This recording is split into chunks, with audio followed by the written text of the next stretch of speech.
بسم اللہ الرحمن الرحیم نحمده ونسلم علی رسولہ الکریم اما بعد اعوذ باللہ من الشیطان الرجیم بسم اللہ الرحمن الرحیم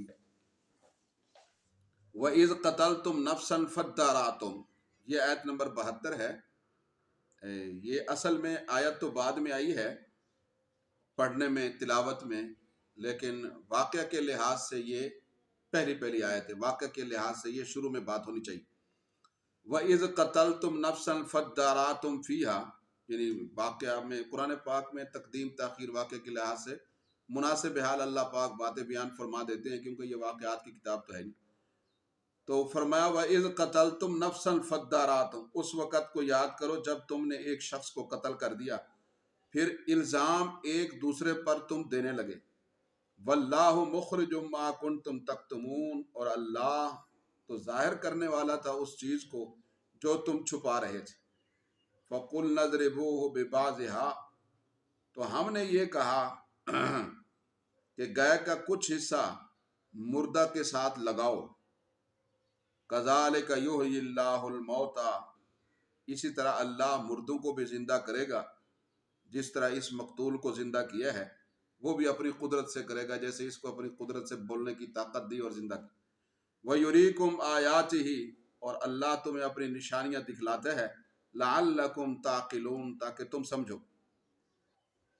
تو یہ آیت تلاوت میں بعد میں ہے، واقعہ کے لحاظ سے یہ پہلے۔ تو ترجمے میں یہ آپ نے سنا، اللہ تعالیٰ نے فرمایا پھر تم ایک دوسرے پر اسے دھرنے لگے، یعنی مطلب یہ ہے کہ قتل کا الزام ایک دوسرے پر لگانے لگے۔ قاتل خود ہی معصوم مظلوم بن کر قصاص کا دعویٰ لے کر موسیٰ علیہ السلام کے پاس آ گئے تھے۔ تو اللہ تعالیٰ کا ارادہ ہوا کہ اس مقدمے میں سچ کو ظاہر کیا جائے، اور قاتل لوگ مال کے لالچ میں جس حقیقت کو چھپا رہے ہیں وہ ظاہر کی جائے، تاکہ آئندہ اس قسم کے واقعات جو ہے وہ نہ ہوں۔ اور آیت نمبر اللہ تعالیٰ نے 74 میں یہ فرمایا کہ مقتول کے ورثاء نے جب گائے ذبح کر لی تو اللہ تعالیٰ کے حکم پر اس کا کچھ حصہ مقتول کے جسم پر لگائے گئے۔ تو گائے یا مقتول کے اس حصہ جسم کی تعین نہیں کی گئی کہ کون سا حصہ کہاں لگائے گا، کون سی بوٹی لے کر مقتول کے سر پہ لگائی گئی، چہرے پہ لگائی گئی، دل پہ لگائی گئی، سینے پہ یہ کوئی بس ایک حصے پر لگایا، یہ مطلق یہ۔ تو بہرحال مردہ زندہ ہو گیا، اس نے اپنے قاتلوں کے نام بتا دیے، اس کے بعد فوت ہو گیا۔ تو اس واقعے سے جہاں قاتل کا پتہ چلا، وہیں یہ بھی ثابت ہو گیا کہ حضرت موسیٰ علیہ السلام نے انہیں گائے ذبح کرنے کا حکم جو دیا تھا وہ اللہ کی طرف سے تھا، وہ مذاق اور استہزاء نہیں تھا، کیونکہ اللہ کے نبی کسی سے مذاق اور استہزاء نہیں کرتے۔ نبی کریم صلی اللہ علیہ وسلم کا فرمان ہے، آپ ارشاد فرماتے تھے کہ میں ہر حالت میں حق ہی کہتا ہوں۔ اس زبان سے آپ نے فرمایا جو بھی نکلتا ہے حق ہی نکلتا ہے، کوئی مذاق اور استہزاء یا تحقیر آمیز کلمات یا تان تشنیع یا اس طرح کی باتیں آپ کی زبان سے ادا نہیں ہوتی تھی۔ ما ینطق عن الہویٰ ان ہوا الا وحی یوحیٰ، یہ مرکز وحی تھا، تو حق بات ہی اس سے اللہ پاک نکلواتے تھے۔ تو فرمایا کہ اللہ تعالیٰ اس سے یہ بھی معلوم ہوا کہ جب اس دنیا میں اللہ تعالیٰ مردوں کو زندہ کر سکتا ہے تو پھر آخرت کے لیے کیوں نہیں کر سکتا۔ اگلی آیت میں اللہ تعالیٰ فرماتے ہیں 74 میں، ثم قست قلوبکم من بعد ذلک فہی کالحجارۃ، پھر اس کے بعد تمہارے دل سخت ہو گئے پتھر کی طرح، او اشد قسوہ، یا پتھر سے بھی زیادہ سخت۔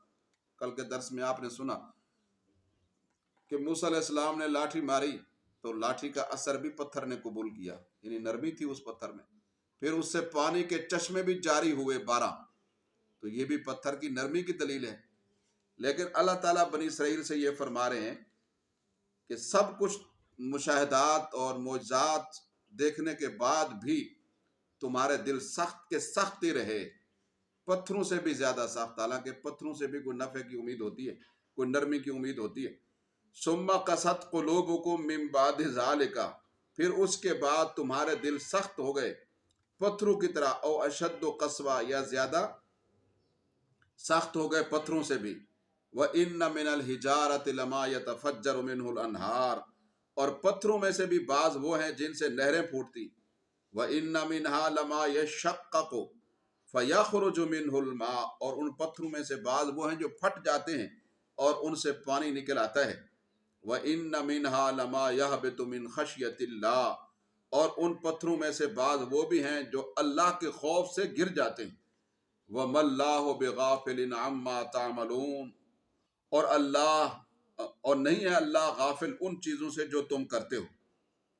اس آیت مبارکہ میں اللہ تعالیٰ نے یہودیوں سے خطاب فرمایا کہ تم نے اللہ کی قدرت کی اتنی بڑی نشانی اور اتنا بڑا معجزہ بھی دیکھا، پھر بھی تمہارے دل پتھر کی طرح بلکہ اس سے بھی زیادہ سخت رہے،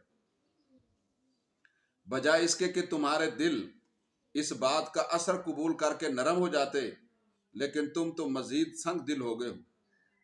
دیکھو، اگر کسی چیز کو سختی اور مضبوطی میں تشبیہ دینا ہو تو کہتے ہیں فلاں چیز پتھر سے بھی زیادہ سخت ہے، حالانکہ پتھر بھی 3 طرح کے ہوتے ہیں۔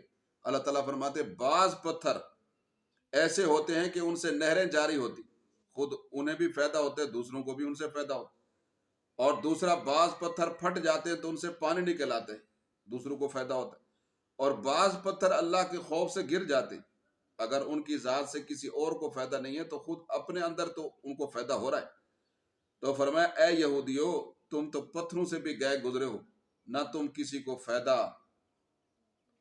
دے رہے ہو اور نہ خود اپنی ذات کے لیے فائدہ روحانی اور آسمانی اور آفاقی تعلیمات سے حاصل کر من چاہی زندگی گزار رہے ہو اور انسانوں کی گردنیں مار رہے ہو۔ آگے اللہ تعالیٰ فرماتے ہیں اَفَتَطْمَعُونَ أَن يُؤْمِنُوا لَكُمْ وَقَدْ كَانَ فَرِيقٌ مِّنْهُمْ يَسْمَعُونَ كَلَامَ اللَّهِ، آیت نمبر 75۔ کیا تم یعنی اے مسلمانوں امید رکھتے ہو کہ یہ یہودی، یہ بنی اسرائیل کے افراد اور لوگ ایمان لائیں گے تمہارے لیے، تمہاری بات مانیں گے؟ نہیں، ایسے یہ لوگ نہیں ہیں۔ وَقَدْ كَانَ فَرِيقٌ مِّنْهُمْ يَسْمَعُونَ كَلَامَ اللَّهِ، حالانکہ ان میں سے ایک گروہ اللہ کا کلام سنتا ہے، ثُمَّ يُحَرِّفُونَهُ مِن بَعْدِ مَا عَقَلُوهُ وَهُمْ يَعْلَمُونَ، پھر اس اللہ کے کلام میں تحریف کر دیتے ہیں وہ بعد اس کے کہ اس کو سمجھ بھی لیتے ہیں اور جان بھی لیتے ہیں۔ اس آیت مبارکہ میں مسلمانوں کو یہ بتلایا جا رہا ہے کہ یہودیوں ہی کی ایک جماعت نے تورات میں تحریف کی ہے اور جاننے بوجھنے کے باوجود اللہ کے کلام تورات کو بدل ڈالا ہے۔ تو کیا تم ان لوگوں کے متعلق یہ امید رکھتے ہو جو اپنی کتاب کے ساتھ، اپنی تعلیمات کے ساتھ، اپنے انبیاء کے ساتھ مخلص نہیں ہیں اور انہی کتابوں کے اندر انہوں نے تحریف کر دی ہے؟ تو کیا وہ تمہاری کتاب کو مانیں گے یا اس میں تحریف کی کوشش نہیں کریں گے؟ ضرور کریں گے کوشش۔ لہذا ان سے تم مستعد رہو، چکنے رہو، اور ان کے ایمان کے حوالے سے کسی خوش فہمی میں تمہیں مبتلا نہیں ہونا چاہیے۔ وَإِذَا لَقُوا الَّذِينَ آمَنُوا قَالُوا آمَنَّا، آیت نمبر 76۔ وَإِذَا لَقُوا الَّذِينَ آمَنُوا قَالُوا آمَنَّا، جب وہ یہودی یعنی منافق اہل ایمان سے ملتے ہیں تو کہتے ہیں جی ہم ایمان لائے۔ وَإِذَا خَلَا بَعْضُهُمْ إِلَىٰ بَعْضٍ، جب وہ تنہا ہوتے ہیں ان کے بعض اپنے بعض کی طرف، قَالُوا أَتُحَدِّثُونَهُمْ، تو ان کے بڑے انہیں کہتے ہیں کہ تم انہیں وہ باتیں کیوں بتاتے ہو؟ اے یہودیو، تم انہیں وہ باتیں کیوں بتاتے ہو یعنی مسلمانوں کو، بِمَا فَتَحَ اللَّهُ عَلَيْكُمْ، جو اللہ نے تمہارے اوپر کھولی، لِيُحَاجُّوكُمْ، تاکہ وہ پھر تمہارے ساتھ جھگڑا کریں ان باتوں کو لے کر، عند ربکم، تمہارے رب کے پاس۔ ان کو نہ بتاؤ مسلمانوں کو کوئی بھی بات جو ان کے حق میں آئی۔ افلا تعقلون، کیا تم سمجھتے نہیں ہو؟ تو اس آیت میں منافقین کی تنہائی کی ملاقاتوں کا ذکر کیا گیا ہے کہ یہودیوں میں سے جن لوگوں نے منافقانہ روش اختیار کی ہوئی تھی اور اس روش کی بنیاد پر مسلمانوں کے ساتھ راہ و رسم بڑھائی اور خوشامد چاپلوسی کے انداز میں مسلمانوں کو بتاتے کہ آپ کی کتاب یعنی قرآن کے بارے میں، نبی علیہ السلام کے بارے میں، امت اور صحابہ کے بارے میں ہماری کتابوں کے اندر تذکرہ بڑی تفصیل کے ساتھ موجود ہے، تو اس سلسلے کی شہادتوں اور خوشخبریوں کو گویا کہ وہاں جا کے مسلمانوں کی مجلسوں میں منافق بیان کرتے، پھر بعد میں اپنے بڑوں سے ملاقات میں، اپنے شیاطین سے ملاقات میں اس کی تفصیل بیان کرتے کہ ہم نے تو مسلمانوں کو یہ باتیں بتا دی، تو وہ انہیں تنبیہ کرتے کہ تم ایسی باتیں مسلمانوں کو کیوں بتاتے ہو، کل کو وہ یہی باتیں تمہارے خلاف دلیل کے طور پر پیش کریں گے۔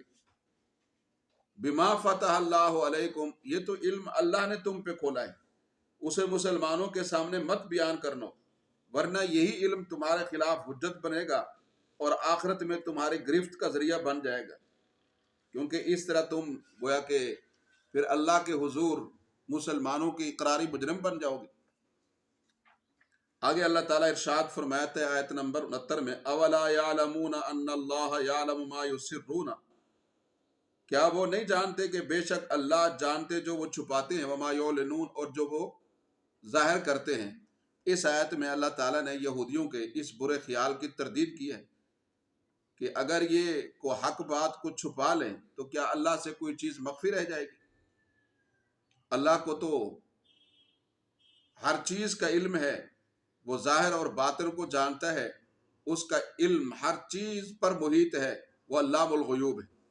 وَمِنْهُمْ أُمِّيُّونَ لَا يَعْلَمُونَ الْكِتَابَ إِلَّا أَمَانِيَّ، اور ان یہودیوں میں سے بعض ان پڑھ بھی ہیں، لا يعلمون الکتاب، وہ کتاب کا علم نہیں رکھتے، اس کو جانتے نہیں ہیں، الا امانیہ، مگر ان کی آرزویں ہیں، کچھ خواہشیں ہیں، وَإِنْهُمْ إِلَّا يَظُنُّونَ، اور نہیں ہیں مگر وہ گمان کرنے والے۔ اس آیت میں یہودیوں کے ایک اور گروہ کا ذکر کیا گیا ہے۔ بنی اسرائیل کا دورانیہ بہت طویل ہے، یعقوب علیہ السلام سے شروع ہوتے عیسیٰ علیہ السلام تک، بیچ میں کافی انبیاء آئے، تو یہاں مختلف ادوار کے مختلف یہودیوں کے طرز عمل کو بیان کیا جا رہا ہے، اور بنی اسرائیل کے یہود و نصارہ یہ دونوں بنی اسرائیل ہیں۔ تو بنی اسرائیل میں سارے تو پڑھے لکھے نہیں تھے، بہت سے ان پڑھ لوگ بھی تھے، تو ان کے پاس آرزویں امیدیں تھیں کہ ہماری نسبت یا وابستگی انبیاء کے ساتھ ہے اور آسمانی تعلیمات کے ساتھ ہے، ہم عمل کریں نہ کریں ہم بخشائیں، یہ ان کی امیدیں تھیں۔ یہ ہمارے ہاں بھی پائی جاتی ہیں کہ فلاں سید صاحب کی اولاد ہیں، فلاں جو ہے وہ پیر صاحب کی اولاد ہیں، تو ان کو عمل کی ضرورت ہی نہیں۔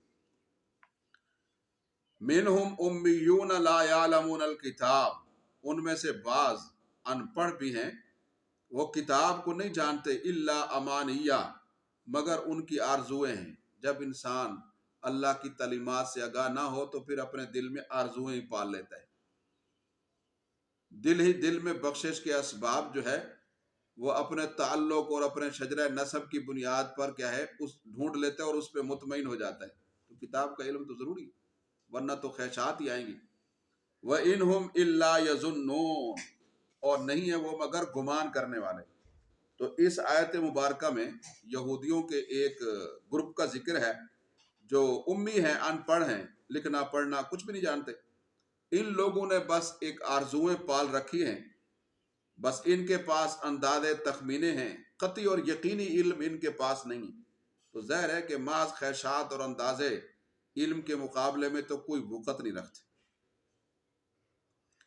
آگے اللہ تعالیٰ ارشاد فرماتے آیت نمبر 79 میں، فَوَيْلٌ لِّلَّذِينَ يَكْتُبُونَ الْكِتَابَ، پس ہلاکت ہے ان لوگوں کے لیے جو کتاب کو لکھ لیتے ہیں، بِأَيْدِيهِمْ، اپنے ہاتھوں سے، اللہ کے کلام کو اپنے ہاتھوں سے لکھ کر تحریف کر ڈالتے، ثُمَّ يَقُولُونَ هَذَا مِنْ عِنْدِ اللَّهِ، پھر کہتے ہیں کہ یہ اللہ کی طرف سے ہے، یعنی اپنی تحریر کو اللہ کی کتاب کا نام دے دیتے، اللہ کی کتاب میں رد و بدل کر دیتے۔ یہ کیوں کرتے ہیں؟ لِيَشْتَرُوا بِهِ ثَمَنًا قَلِيلًا، تاکہ اس کے ذریعے تھوڑی سی قیمت خرید لیں۔ فَوَيْلٌ لَّهُم مِّمَّا كَتَبَتْ أَيْدِيهِمْ، پس ہلاکت ہے ان کے لیے جو ان کے ہاتھوں نے لکھی ہے، وَوَيْلٌ لَّهُم مِّمَّا يَكْسِبُونَ، اور اس چیز سے بھی ہلاکت ہے جو انہوں نے کمائی ہے۔ اس آیت مبارکہ میں ان یہودیوں کا تذکرہ ہے جو محض دنیا کے معمولی مال و متاع اور اس کے دنیا کے سامان کی لالچ میں اور اس کی حرص میں اللہ کی کتاب کو تبدیل کر دیتے اور مسائل بدل دیتے، اپنے ہاتھ سے ایک مضمون یا کچھ الفاظ لکھ کر ان کی نسبت گویا اللہ تعالیٰ کی طرف کر دیتے، تو عام آدمی کو پتہ نہیں چلتا تھا۔ تو اللہ تعالیٰ نے ان کی ہلاکت کا ذکر کیا اور ان کے اس جرم کو قبیح اور مہلک قرار دیا، تباہ کن قرار دیا۔ تو گویا کہ اس آیت کے عموم میں وہ تمام صورتیں شامل ہیں جن میں کسی بھی نوعیت کی تعریف وہ کرتے تھے، مثلا نبی علیہ السلام کے حلیے کے متعلق، اللہ کے احکام کے متعلق، نبی علیہ السلام کی صفات کے متعلق، دیگر انبیاء کے متعلق، یا بہت سے انبیاء کے متعلق نازیبہ کلمات کہہ دیتے تھے۔ تو احکام کے اندر جو ہے وہ کیا رد و بدل کر دیتے تھے، اپنی مرضی سے احکام کا حلیہ بگاڑ کے رکھ دیتے تھے اور اس کو اللہ کی طرف منسوب کرتے۔ تو یہ جتنا بھی ایسا کچھ کرتے اپنے ہاتھوں سے، اس کی اللہ نے شدید مذمت بیان کی۔ ہلاکت ہے، یہ ہلاکت والا کام ہے۔ تو ہلاکت والے بہت سارے کام ہیں، ایک یہ بھی ہے، اس کے علاوہ جو 7 کبیرہ گناہ ہے وہ بھی ہلاکت کا باعث ہے۔ وَقَالُوا لَن تَمَسَّنَا النَّارُ إِلَّا أَيَّامًا مَّعْدُودَةً، اور کہتے ہیں کہ ہرگز نہیں چھوئے گی ہمیں آگ مگر گنتی کے چند دن بس۔ قُلْ أَتَّخَذْتُمْ عِندَ اللَّهِ عَهْدًا فَلَن يُخْلِفَ اللَّهُ عَهْدًا، تو آپ فرما دیجئے کیا تم اللہ سے کوئی عہد لے چکے ہو کہ اللہ اپنے عہد کے خلاف ہرگز نہیں کرے گا؟ ام تقولون علی اللہ ما لا تعلمون، یا تم کہتے ہو اللہ پر ایسی بات جو تم نہیں جانتے ہو۔ اس آیت میں یہودیوں کو یہ بتلایا جا رہا ہے، ان سے پوچھا جاتا کہ یہ کام تم کیوں کرتے؟ تو یہ تو غلط بات ہے۔ یہ کہتے نہیں، بات یہ ہے کہ ہمیں کوئی ہلاکت ملاکت نہیں پہنچے گی، ہم کوئی جہنم میں نہیں جائیں گے اس لیے کہ ہم تو انبیاء کی اولاد ہیں۔ اگر ہم گئے بھی تو بس اتنے دن جائیں گے جتنے دن ہمارے بڑوں نے بچڑے کی پوجا کی، 40 دن، اس سے زیادہ ہم نہیں جائیں گے۔ تو خیر بہرحال یہودیوں کو یہ خوش فہمی تھی کہ ہم پہلے تو وہ کہتے تھے کبھی جہنم میں جائیں گے نہیں کیونکہ ہم انبیاء کی اولاد ہیں، ہمارے لیے تو جنت بنائی گئی ہے۔ اگر کہیں جہنم میں جانے کی وہ کہتے ہیں ہم کبھی بھی جہنم میں نہیں جائیں گے، ہمارے لیے جنت ہے، مگر ایسا کہیں ہو گیا کہ جہنم میں جانے کی نوبت آئی تو بس 40 دن تک گویا جہنم میں ہم جائیں گے کہ جتنے دن ہمارے بڑوں نے بچڑے کی پوجا کی، تو تاکہ یعنی اس کا تدارک ہو جائے، بس اس کے بعد ہمیں جہنم سے نکال کر ہمیشہ کے لیے جنت میں داخل کیا جائے۔ تو اس آیت میں ان کی اس خوش فہمی کو اللہ نے دور کر دیا ہے۔ فرمایا کیا اس سلسلے میں تمہارا اللہ کے ساتھ کوئی معاہدہ ہوا ہے؟ ہرگز نہیں ہوا۔ اگر ایسا ہے، معاہدہ ہوا ہے، پھر تو ٹھیک ہے، پھر تو اللہ اپنے وعدے کا خلاف نہیں کرے گا۔ لیکن اللہ تعالیٰ نے تو تمہارے ساتھ اس قسم کا کوئی معاہدہ نہیں کیا، بلکہ تم اللہ کی طرف یہ بات جھوٹی منسوب کر رہے ہو۔ تمہیں جہنم میں اپنے دیگر جرائم کے علاوہ اس کی بھی سزا بھگتنی پڑے گی جو اللہ پر تم نے تہمت باندھ دی کہ اللہ ہمیں جہنم میں نہیں لے جائے، جو تم نے ایک غلط بات اللہ کی طرف اپنی آرزویں بنا کر پیش کر۔ بلا من کسب سیئۃ، آیت نمبر 81، وَأَحَاطَتْ بِهِ خَطِیئَتُهُ فَأُولَٰئِکَ أَصْحَابُ النَّارِ هُمْ فِیہَا خَالِدُونَ۔ فرمایا کیوں نہیں، جس نے بھی گناہ کیا ہے، کمایا ہے، اس کے گناہوں نے اس کا احاطہ کیا ہے۔ فَأُولَٰئِکَ أَصْحَابُ النَّارِ، پس یہی وہ لوگ ہیں جو آگ والے ہیں، جہنم والے ہیں۔ ہم فیہا خالدون، وہ رہیں گے اس میں ہمیشہ۔ تو اس آیت میں یہودیوں کی اس خوش فہمی کو گویا دور کر دیا کہ وہ جہنم میں کیوں نہیں جائیں گے۔ ایک ضابطہ ہے اللہ کے ہاں، جو شخص بھی گناہ کرے گا اور اس کا کفر شرک، اس کے گناہ اس کا احاطہ کریں گے تو وہ جہنم میں ضرور جائے۔ یہ اصول کسی خاص فرد یا قوم کے لیے نہیں بلکہ پوری دنیا کے لوگوں کے لیے ہے۔ تو جس پر بھی یہ اصول صادق آئے گا اس کا یہی حکم، والذین آمنوا وعملوا الصالحات، اور جو لوگ ایمان لائے اور انہوں نے نیک عمل کیے، اولئک اصحاب الجنت، یہی وہ لوگ ہیں جو جنت والے ہیں، ہم فیہا خالدون، وہ رہیں گے اس کے اندر ہمیشہ۔ تو یہ بھی اللہ پاک کا ضابطہ ہے کہ جو بھی اللہ کو ایمان اور اعمال صالحہ سے راضی کرے گا وہ اللہ کی رضا کا مقام جنت الفردوس اور اس کی ابدی نعمتیں ہمیشہ کے لیے پائے گا۔